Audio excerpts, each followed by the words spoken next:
Hi అండి, ఈ అవెన్ని రోజువారీ టీ హీటింగ్కో వండడానికో యూస్ చేస్తూనే ఉంటాం.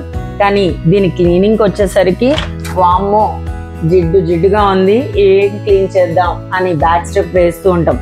కానీ ఒక చిన్న అద్భుతమైన ట్రిక్ నేను చెప్తానండి. దాంతో మీ అవెన్ని కొత్తది అన్లాక్ చేసుకోవచ్చు. వీక్లీ వన్స్ చేసుకున్నా సరిపోతుందండి. అదేంటో చూద్దామా? అవెన్ డోర్ ఓపెన్ చేసి మంచి లెమన్ స్లైస్, దాంట్లో మంచి జ్యూస్ ఉండాలండి. ఒక పెద్ద సైజు లెమన్ స్లైస్ని తీసుకొని దాంట్లో పెట్టేసేయండి. పెట్టేసి జస్ట్ ఒక 30 సెకండ్స్ మన అవెన్ని ఆన్ చేయండి. ఆన్ చేస్తే దానికి అవెన్ లోపల ఉన్న మురికి మొత్తం జిడ్డు అదంతా కూడా ఈ లెమన్లో ఉండే పల్పు లాగేసుకొని మొత్తం వాటర్ రూపంలో వచ్చేస్తుంది. జస్ట్ స్పంజ్ కానీ లేకపోతే మీరు మంచి సాఫ్ట్ కాటన్ క్లాత్ని కానీ పెట్టి తుడిచేస్తే జస్ట్ వితిన్ 3 మినిట్స్లో మీ అవెన్ అనేది మళ్ళీ కొత్త దానిలా మెరిసిపోతుంది. ట్రై చేస్తారు కదా.